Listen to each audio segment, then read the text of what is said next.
कल हमने पढ़ा था अवकल समीकरण क्या होता है, अवकल समीकरण के डिग्री और कोटि के बारे में, घात और कोटि के बारे में अध्ययन किया था, ठीक है ना। किस तरह से उसकी घात बताई जाती है, किस तरह से उसका कोटि बताया जाता है।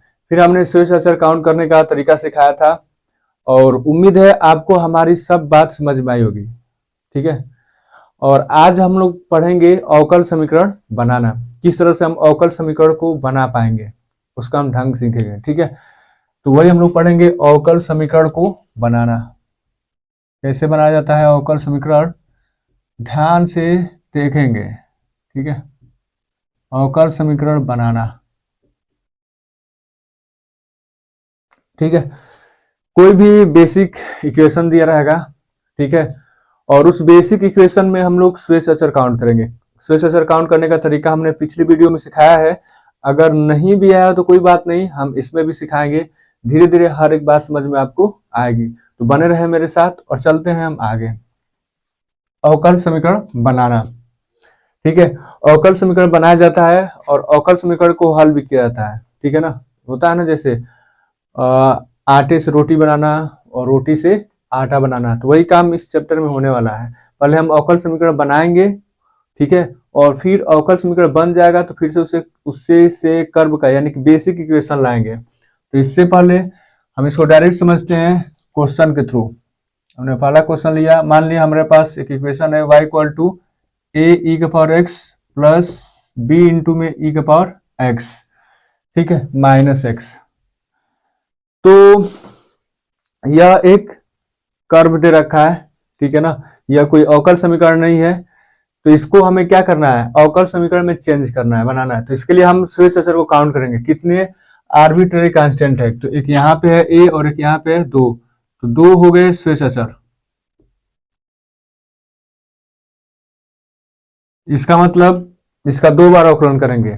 मतलब क्या है इसका मतलब सिंपल से ही है कि 2 बार अवकलन करेंगे, यानी कि इसकी कोटि कितनी होने वाली है 2। जितने स्वेस अचर होते हैं उतनी उसकी क्या होगी, कोटि होगी, ठीक है। तो हाल फिलहाल इसका हम 2 बार अवकलन करेंगे। पहली बार अवकलन करेंगे एक्स के सापेक्ष, क्या लिखेंगे, डी वाई अपन डी एक्स, ए इंटू में ई का पावर एक्स का अवकलन ई का पावर एक्स, और यहाँ पे लिखेंगे बी इंटू में ई का पावर माइनस एक्स का अवकलन ई का पावर माइनस एक्स, और माइनस एक्स का अवकलन करेंगे तो माइनस आएगा, ठीक है। तो ये पहली बार अवकलन करेंगे।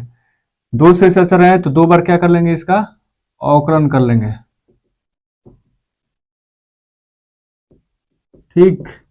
दूसरी बार इसका अवकलन करेंगे तो लिखेंगे डी टू वाई अपान में डी एक्स स्क्वायर ए ई का पावर एक्स, फिर से इसका अवकलन करेंगे तो ये माइनस माइनस प्लस हो जाएगा, बी इंटू में ई का पावर माइनस एक्स। 2 बार अवकलन कर लिए। मेरा क्वेश्चन, क्या ये अवकल समीकरण है, क्या मैं इसी को अवकल समीकरण बोल लूं? मैंने 2 बार तो अवकलन कर दिया, तो मेरा जवाब होगा नहीं। क्यों नहीं? क्योंकि यहाँ पे स्वेस अचर है।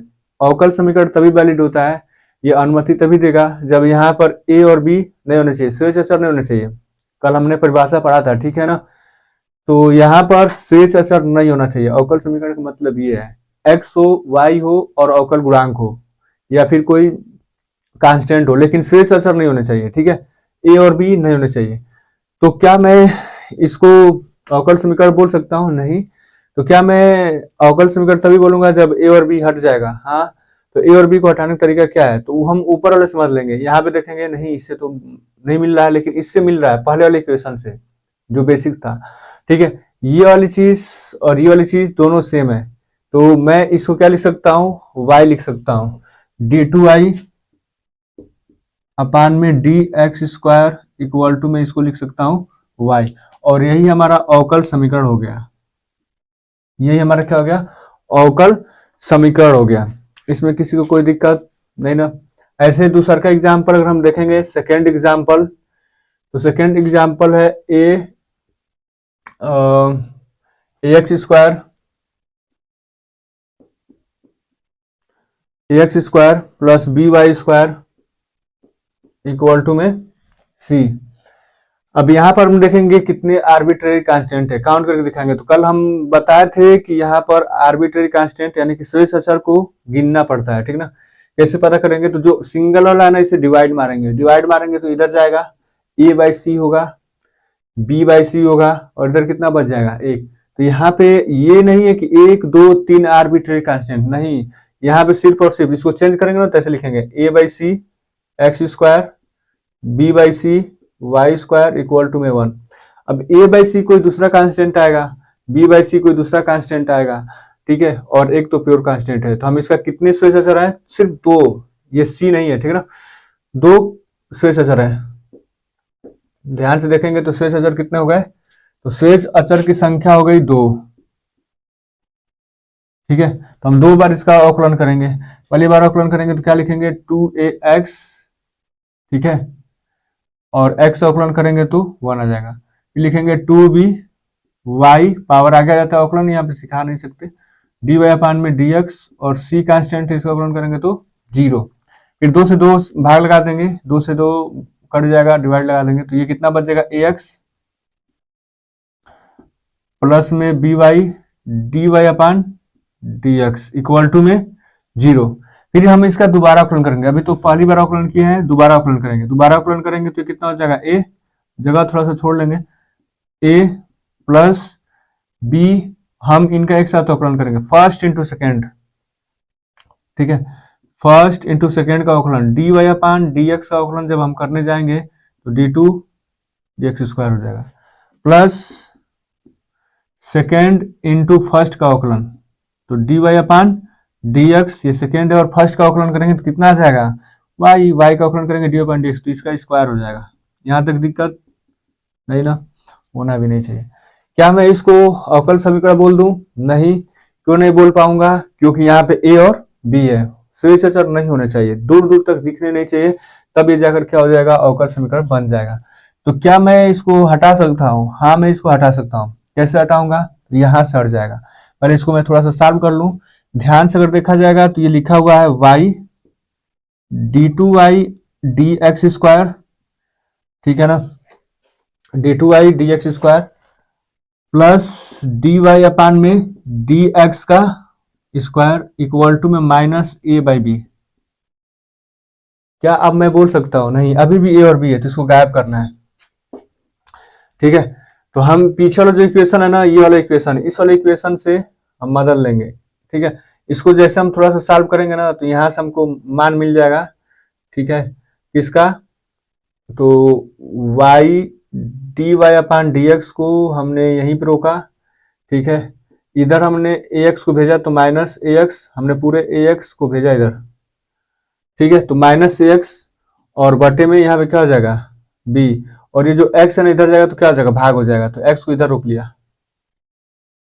कुल मिलाकर पहले x से भाग देंगे, x से भाग देंगे, a को सिंगल बनाएंगे तो a हो जाएगा इधर b इंटू में y upon X D upon, तो यही सब है, y upon X D upon D x equal to में a माइनस बी। तो क्या मैं इस a माइनस बी के स्थान पे ये वाला चीज रख सकता हूँ, हाँ मैं बिल्कुल रख सकता हूँ, y d2y अपान में dx स्क्वायर प्लस ये कितना हो जाएगा dy अपान में dx का होल स्क्वायर बराबर में कितना हो जाएगा, बराबर में मैं a माइनस बी का स्थान पे लिखने वाला हूँ क्या, y अपान में x, ठीक है, dy अपान dx। क्या मैं अब इसको अवकल समीकरण बोल सकता हूँ, हाँ मैं इसको अवकल समीकरण बोल सकता हूँ, क्योंकि इसमें स्वेस अचर नहीं है, x है y है और अवकल गुणांक है, तो अवकल समीकरण बोल सकते हैं, स्वेस अचर नहीं होना चाहिए। देखो y है, x है और अवकल गुणांक भी है, कितने कोटि का है, तो इसमें मैक्सिमम अवकलज कौन सा है, ये वाला, 2 बार अवकलज हुआ है तो इसकी कोटि होगी 2, इसका पावर कितना है 1, तो घात कितनी हो जाएगी इसकी 1 हो जाएगी। तो इस तरह से हम लोग क्या करते हैं, पहले दिए हुए बेसिक समीकरण से स्वेस अचर को काउंट करते हैं, और जितना स्वेस अचर आता है, ठीक है ना, उतनी ही बार हम क्या करते हैं, उसका अवकलन करते हैं। उम्मीद है जितनी बात समझ में आई होगी। आगे हम कंटिन्यू करेंगे नेक्स्ट क्वेश्चन से, तब तक हम इसको मिटा देते हैं। प्लस वाई स्क्वायर एनसीईआरटी का क्वेश्चन है, X square plus Y square minus 2ay बराबर में 0, ठीक है। तो इस क्वेश्चन में एक ही आर्बिट्ररी कांस्टेंट दिख रहा है, ये जो स्वेच अचर की संख्या है कितनी है, तो स्वेच अचर की संख्या इसमें है सिर्फ और सिर्फ 1, यही है a। तो हम इसका कितनी बार अवकलन करेंगे, एक बार, ठीक है। पहली बार अवकलन करेंगे 2x प्लस 2y और y का dy अपान dx, तो गांव का बच्चा जानता है, माइनस 2a dy अपान में dx, और ये तो 0 है, 2 से भाग कर देंगे तो फाइनली हमको क्या मिलने वाला है, x प्लस वाई। अच्छा, यहाँ से डी अपन डी एक्स कॉमन भी है, यहाँ बच जाएगा y और यहाँ बच जाएगा minus A D Y upon D X. हमने 2 को कैंसिल कर दिया, डिवाइड मार दिया, ठीक है। तो यहाँ पे डी अपन डी एक्स कॉमन करेंगे तो y माइनस ए बच जाएगा। बात आ रही है समझ में ना, ठीक है। फिर क्या, फिर वही प्रॉब्लम, क्या मैं इसको अवकल समीकरण बोल सकता हूं? नहीं। क्यों? क्योंकि यहाँ पे शेष अचर दिया है, इसलिए मैं इसको अवकल समीकरण नहीं बोल सकता, क्योंकि इस अनुमति नहीं होती है शेष अचर के अवकल समीकरण में, ठीक है। इस एक को हटाना है, एक को हटाने के लिए अब क्या कर सकता हूं मैं? कुछ नहीं, यहां से हम उसका मान निकालेंगे। तो जरा सा हल करेंगे ना इस वाले इक्वेशन को, तो ये यहां से एक मान दिख जाएगा आपको, X square plus Y square upon में कितना हो जाएगा, 2y। तो ये वाला मान यहाँ पे हम पुट कर लेंगे, x प्लस वाई, एक के स्थान में क्या रखेंगे, X square plus Y square upon में 2y इंटू में D Y upon D x equal to में 0। क्या मैं अब अवकल समीकरण इसको बोल सकता हूँ? हाँ बोल सकता हूँ, क्योंकि इसमें कोई भी शेष अचर नहीं है। तो ये अवकल समीकरण है। मिनिमाइज करना होगा मतलब और भी हल करना होगा तो कर सकते हैं, अन्यथा समझदार लोग जान ही रहे हैं, ठीक। हमने अवकल समीकरण बनाना सीखा, कैसे अवकल समीकरण बनता है, ठीक है ना। शेष अचर काउंट करके जितने शेष अचर होते हैं उतना हम उनका क्या करते हैं, उतनी बार अवकलन कर लेते हैं, और उनमें से शेष अचर को बिल्कुल बाहर कर देते हैं। शेष अचर को हम कोई अलाउ नहीं देते हैं, उसमें रहने के लिए कोई अनुमति नहीं है।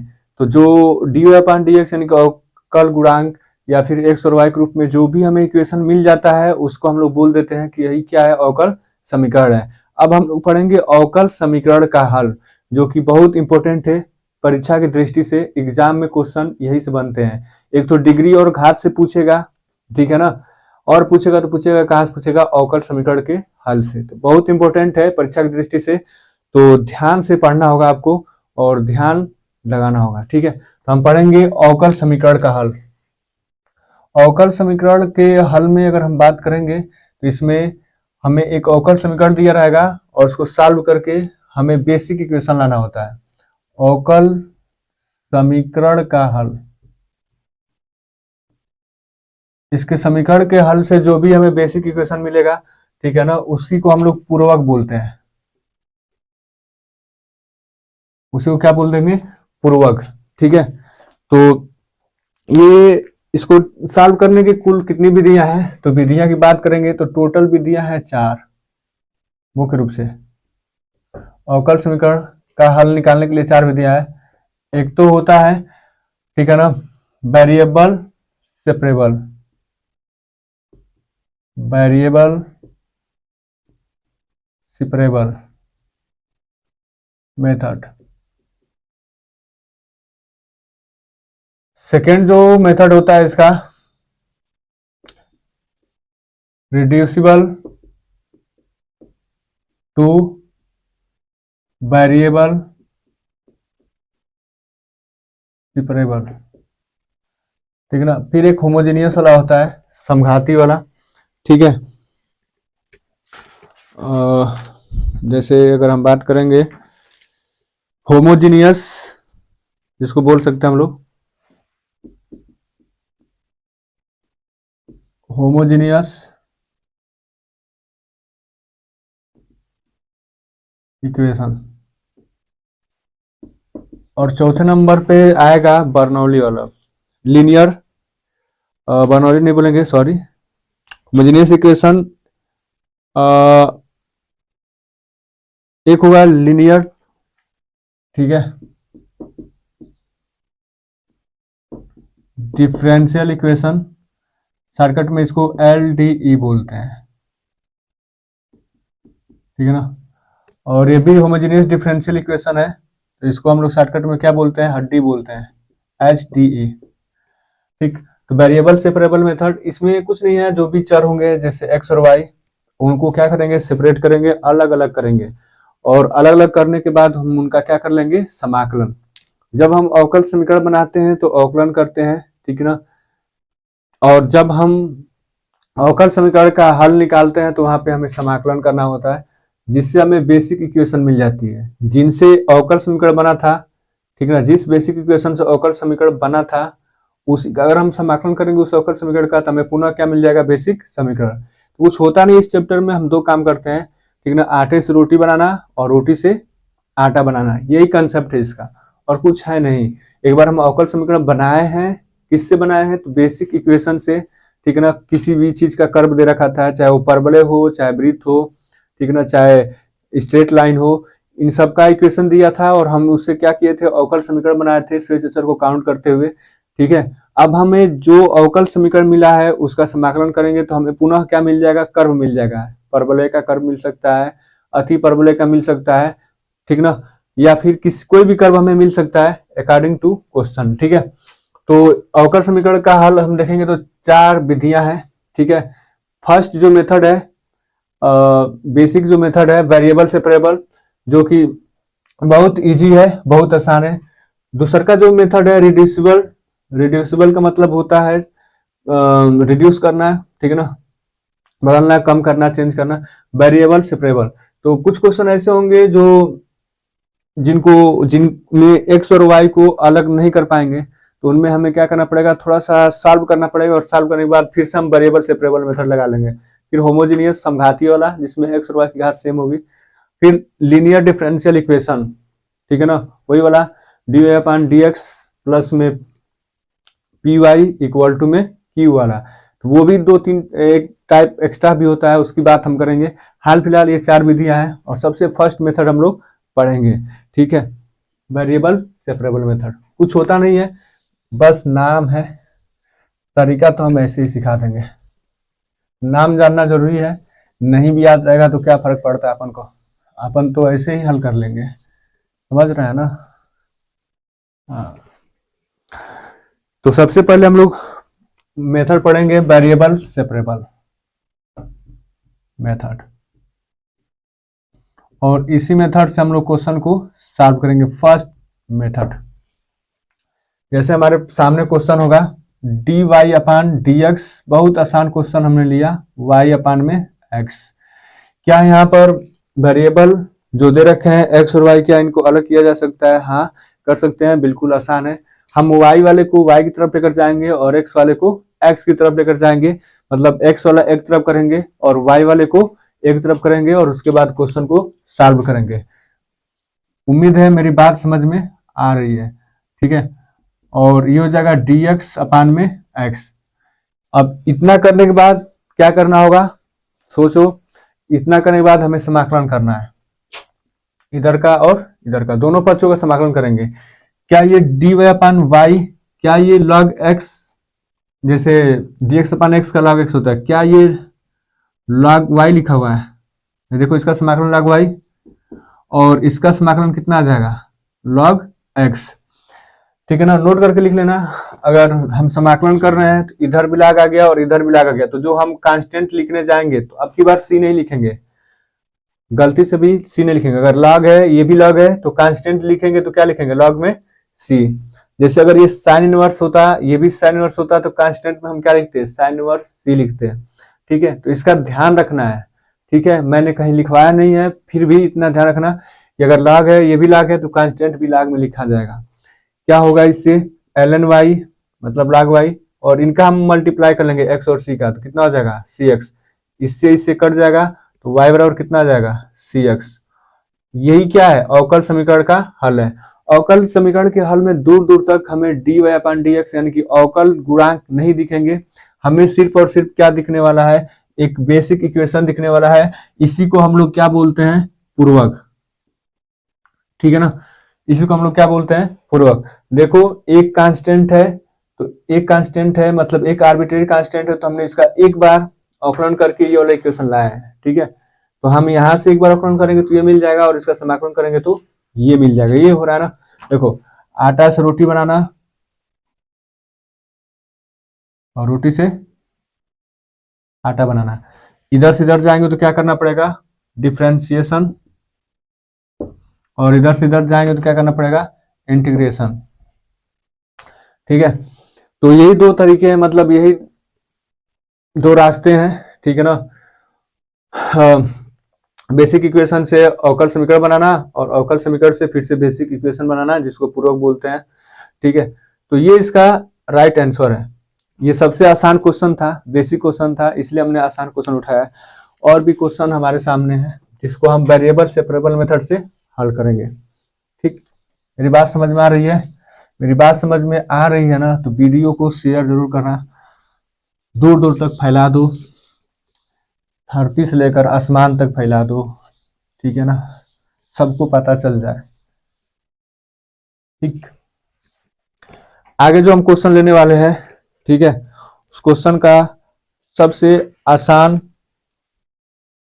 क्वेश्चन, जैसे हमने लिया dy/dx लिखा और इधर हमने लिखा 1 + y² 1 + x²। क्या वेरिएबल सेपरेबल कहता है कि y वाले को एक तरफ करेंगे और x वाले को एक तरफ करेंगे, और ऐसा करने के बाद हम उनका क्या कर लेंगे, समाकलन कर लेंगे, तो हमें क्या मिल जाएगा, अवकल समीकरण का हल मिल जाएगा।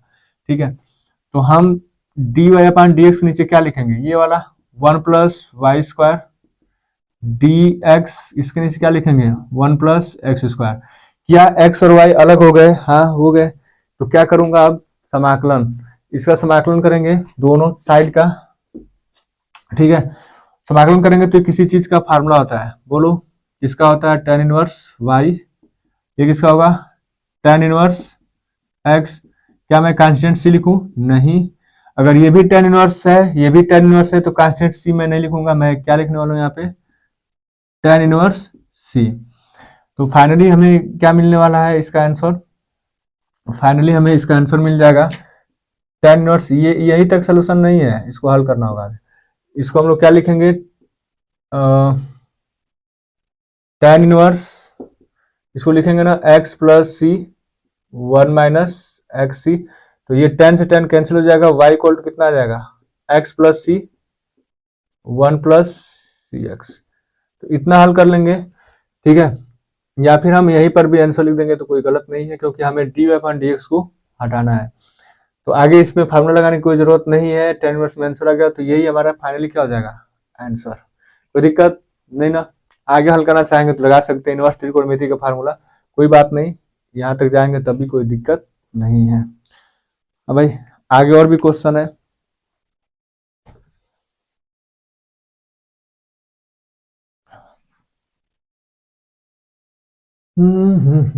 समझ में आ रहा है ना, बोलो ना। आगे जो क्वेश्चन है हमारे सामने ऐसे दे रखा है, third question, dy/dx equal to में रूट के अंदर दे रखा, अब की बार 1 - y² 1 - x²। क्या मैं वेरिएबल सेपरेबल लगा सकता हूँ, वेरिएबल मतलब जो भी चर है उनको अलग कर लेना, ठीक ना, y वाले को एक तरफ और x वाले को एक तरफ। बोलो क्या करेंगे समाकलन, तो गांव का बच्चा बच्चा जानता है कि ये क्या लिखा हुआ है, हाँ sin 1y। ये क्या लिखा हुआ है, sin 1x। क्या मैं यहाँ पे c लिखूं? नहीं, c नहीं लिखूंगा, क्योंकि यहाँ पे sin 1 है, यहाँ भी sin 1 है, तो यहाँ पर भी क्या होगा, sin 1c। और यही फाइनली क्या हो जाएगा, अवकल समीकरण का हल हो जाएगा। यही क्या कहलाता है, पूर्वक कहलाता है। कोई दिक्कत नहीं ना।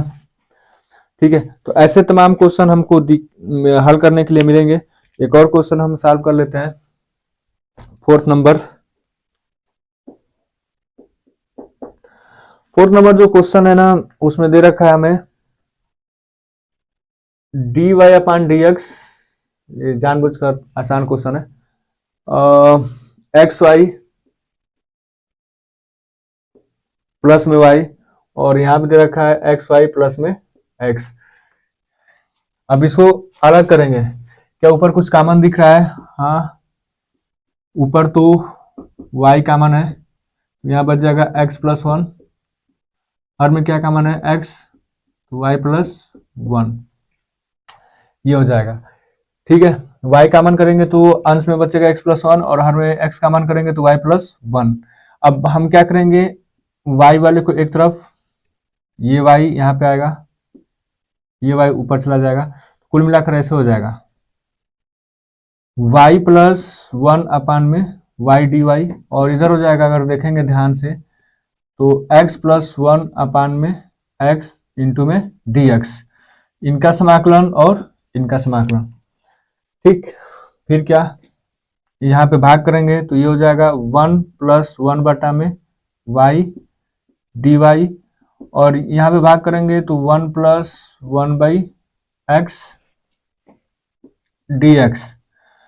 अब एक का समाकलन y के सापेक्ष करेंगे तो y आएगा, ये वही चीज है 1 अपान में x डी एक्स का समाकलन करते हैं हम लोग, कितना आता है log में x, तो यहाँ पे y है तो क्या लिखेंगे y, यहाँ पे लिखेंगे x और यहाँ पे क्या लिख लेंगे log में x।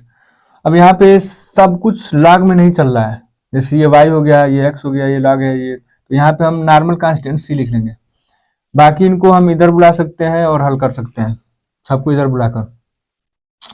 ठीक है, हम कांस्टेंट जरूर नहीं कि इधर जोड़े, हम कांस्टेंट को इधर भी जोड़ सकते हैं। कुछ बच्चों के दिमाग में होता है कांस्टेंट किधर जोड़े, एलएचएस या आरएचएस साइड, तो हम इधर भी जोड़ सकते हैं, हम इधर भी जोड़ सकते हैं, क्योंकि ये आर्बिट्रेरी कांस्टेंट है, प्लस है ना, तो प्लस माइनस भी आएगा ना तो हम उसको प्लस में चेंज कर सकते हैं, कोई दिक्कत नहीं है, नो इशू। हम इसको इधर भेज रहे हैं, इसको इधर भेज रहे हैं, तो y minus x ln x minus ln y plus में c, तो सब मिलाकर हो जाएगा ln x अपान में y प्लस में c। ये है अवकल समीकरण का हल। ठीक है, ये क्या है अवकल समीकरण का dy upon D x equal to में दे रखा है x e का power minus Y plus E X E का पावर x माइनस वाई। ठीक है, वेरिएबल सेपरेबल लगाना है, देखते हैं, पहले ट्राई करते हैं। डी अपान डी एक्स, क्या मैं इसको छोटा लिख सकता हूँ ई का पावर x और ई का पावर माइनस वाई? हाँ, क्या मैं ई का पावर, यहाँ पे माइनस वाई था, माइनस वाई कॉमन ले सकता हूँ? हाँ, क्या बच जाएगा x और ई का पावर x। क्या ये y अब अलग हो गया और x अलग हो गया? हाँ। क्या मैं डी वाई अपान में ई का पावर माइनस वाई लिख सकता हूँ? हाँ। क्या मैं x प्लस ई का पावर x डी एक्स लिख सकता हूँ? हाँ। अब ये ई का पावर y है, माइनस है, माइनस वाई है, तो इसको अंश में लेकर जाएंगे तो ई का पावर y, ये डी वाई हो जाएगा, और ये x प्लस ई का पावर x डी एक्स हो जाएगा। फिर इनका समाकलन, कौन नहीं जानता इनका समाकलन, ई का पावर y, यहाँ पे एक्स स्क्वायर बाई 2, इसका समाकलन करेंगे ई का पावर x प्लस में c। तो यही क्या है, इसका अवकल समीकरण का हल है। इसमें दूर दूर तक कहीं भी अवकल गुणांक नहीं है, सिर्फ और सिर्फ क्या है, ये एक तरह का बेसिक इक्वेशन है, कोई कर्व होगा। ठीक है, तो ये क्या हो जाएगा अवकल समीकरण का हल। और अब की बार हमने c सिर्फ लिखा, अब की बार ln c चाहे साइन और c नहीं लिखा, रीजन है क्योंकि इधर वैसा कुछ नहीं है, अगर इधर ई का पावर y है तो इधर ई का पावर x है, लेकिन ये चीज एक्स्ट्रा है, मतलब कोई थर्ड पर्सन आ गया है, तो इस कंडीशन में हम लोग नॉर्मल सी लिख लेंगे। ठीक है, तो ऐसे इसको क्या कर सकते हैं, हल कर सकते हैं, कोई दिक्कत यहाँ तक। आगे हम और भी क्वेश्चन सॉल्व करेंगे, तब तक मिटा लो। हमको हमें से चुरा लो, दिल में कहीं तुम छुपा लो, हम अकेले हो न जाए, दूर तुमसे हो न जाए। अब हम सेकंड मेथड पढ़ेंगे, दूसरा तरीका, reducible two variable separable, number 2। ठीक है, इसमें क्या होगा, इसमें हमें कुछ इक्वेशन दिए रहेंगे जिनमें हम x और y को अलग नहीं कर पाएंगे, लेकिन थोड़ी सी मकसद करने के बाद हम उनको भी क्या कर पाएंगे, अलग कर पाएंगे। तो सबसे पहले हम रिड्यूस करके उसको वेरिएबल सेपरेबल में चेंज करेंगे और उसके बाद उनको फिर अलग अलग करके हल कर लेंगे। जैसे हमारे सामने इक्वेशन है, ठीक ना, इन ऐसे क्वेश्चन का जो रूप रंग होता है ऐसा होता है dy upon D x function कोई दिया रहेगा, अंदर जो कोई भी बैठा रहेगा, ठीक है ना, वो कैसा होगा, रैखिक होगा। मतलब x की घात भी 1 और y की भी घात 1, ठीक है, तो ये रैखिक होगा। तो इस केस में हम लोग x प्लस वाई पूरे फंक्शन को t मान लेंगे, x प्लस वाई प्लस 1, ये जो अंदर बैठा है इसको क्या मान लेंगे, t मान लेंगे, और उसके बाद उसका अवकलन करेंगे और dy अपॉन dx रिप्लेस कर देंगे, ठीक है।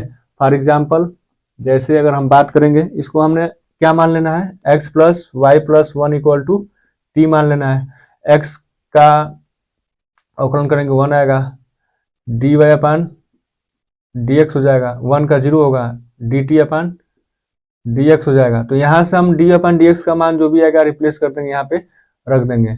D Y upon D x equal to कितना आ जाएगा, तो d t upon D x minus 1 आ जाएगा। ये वाला वैल्यू पुट कर देंगे। डायरेक्ट हम क्वेश्चन से इसको समझते हैं, जैसे हमारे सामने क्वेश्चन दे रखा है, ठीक है ना, D Y upon D x, इसको सॉल्व करना है, सॉल्व करने का मतलब हल करना है। D Y upon D x बराबर में दे रखा है 4x प्लस वाई प्लस 1 का स्क्वायर। क्या अंदर जो बैठा है वो लीनियर है, हाँ, तो क्या इसको t मान लेना चाहिए, हाँ, 4x plus y plus 1 equal to t. क्या इसका अवकलन कर लेना चाहिए, बिल्कुल, 4 d Y upon D x 1 का 0 d t upon D x. तो क्या होगा यहाँ से, d Y upon D x equal to में d t upon D x minus 4 होगा। हम देखो पहले तो ऐसे क्वेश्चन को, अब देखो स्क्वायर देखते तो स्क्वायर देकर इसका होल स्क्वायर तोड़ते, तो 16x square plus Y square plus 1, फिर 8xy, फिर आता 2y, फिर आता 8x आता, ठीक है ना। तो इस कंडीशन में हम देखते तो क्या होता, फिर से हम x और y को अलग करना चाहते तो अलग नहीं हो पाता। लेकिन क्या हुआ, हमने इसको t मान लिया और t मानने के बाद इसको हल किया तो ये कुछ ऐसे बन जाएगा। अब मैं D Y upon D x के स्थान पे क्या लिखने वाला हूँ, डी टी अपान में डी एक्स माइनस 4। अब मैं इसके स्थान पे क्या लिखने वाला हूँ, मैं इसके स्थान पे लिखने वाला हूँ t, और पावर कितना है, 2। क्या अब मैं अलग कर सकता हूँ, हाँ, पहले तो मैं इसको ऐसे लिख लेता हूँ, डी टी अपान में डी एक्स इक्वल टू में टी स्क्वायर प्लस 4, ठीक। क्या अब इसको ऐसे लिखा जा सकता है, हाँ, अलग अलग कर सकते हैं। अब देखो यहाँ पे वेरिएबल सेपरेबल लग जाएगा, तो अलग हो जाएगा। डी टी के नीचे लिखेंगे टी स्क्वायर प्लस 4 और डी एक्स हो गया बेचारा अलग, ठीक है। तो इस कंडीशन में अब हम इसका क्या कर लेंगे, समाकलन। समाकलन करेंगे तो क्या होगा, कुछ नहीं, कर लेंगे। इसका समाकलन करेंगे कितना आएगा भाई, 1 अपान में 2 tan इनवर्स टी बाई 2, इसका कितना आएगा x और प्लस में c। इस यही क्या है इसका सॉल्यूशन, ये इसका क्या है हल, ये हो गया आंसर। तो ये एक तरीका है क्वेश्चन को सॉल्व करने का। उम्मीद है हमारी बात समझ में आ रही होगी। अगर हमारी बात आपको समझ में आ रही है तो इसको दूर दूर तक फैलाइए, ठीक है ना। हाँ, ऐसे क्वेश्चन और भी लगाते हैं, आपके लिए ही तो हम हैं।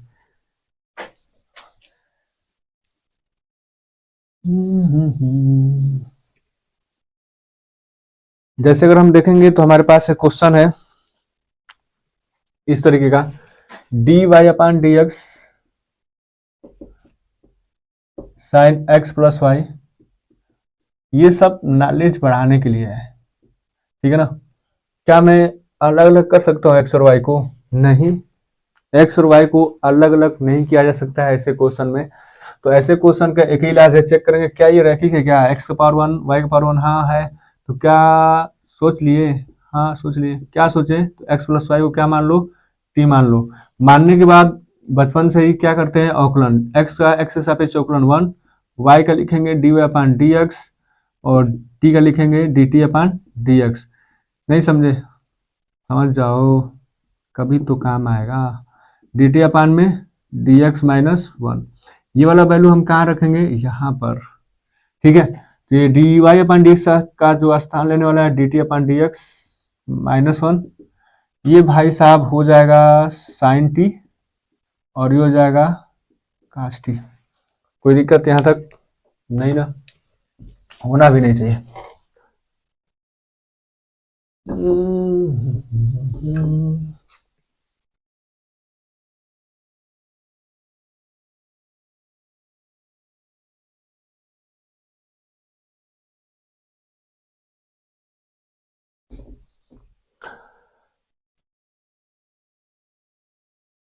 तो बस ये वाला वैल्यू हम लोग क्या करेंगे, पुट करने के बाद ऐसा इक्वेशन दिखेगा।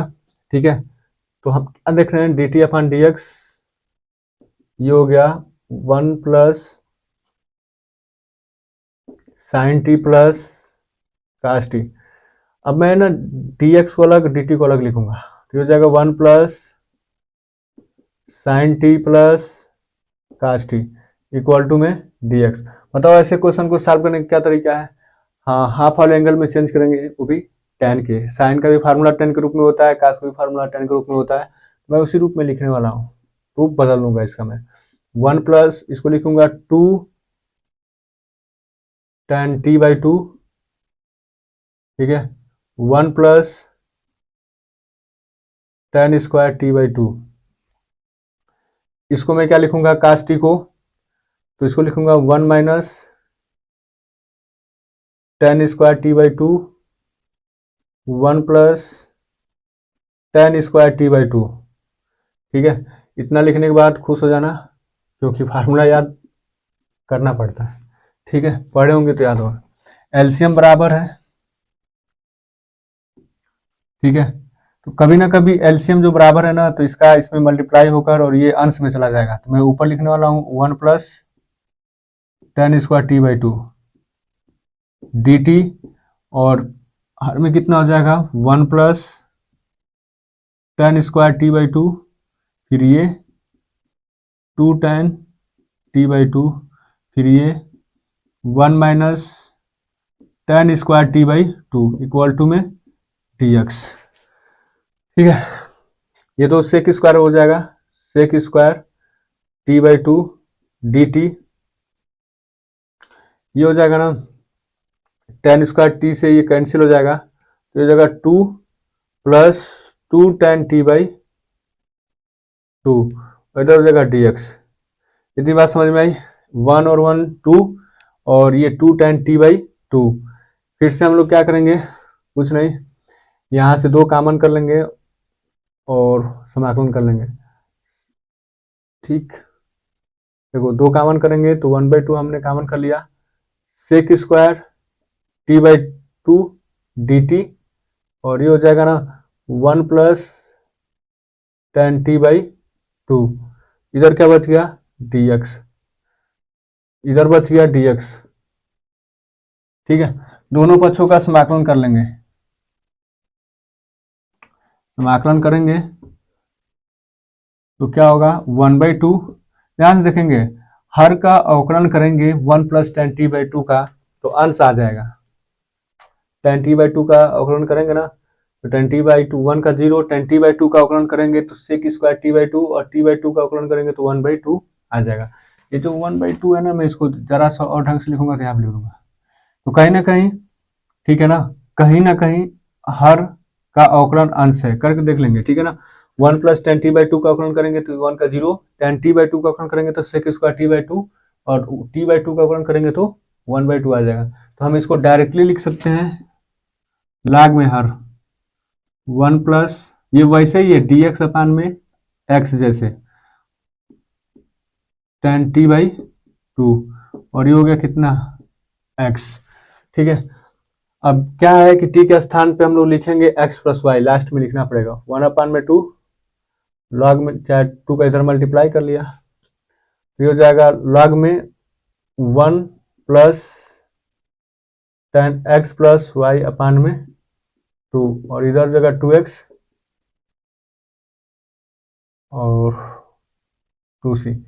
तो फाइनली हमें आंसर क्या मिलने वाला है, 1 plus tan x plus y by 2 plus में 2x प्लस में c डैश।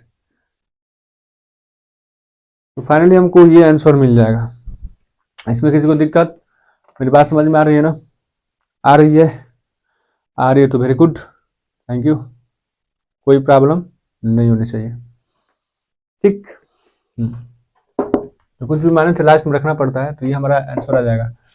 ठीक है।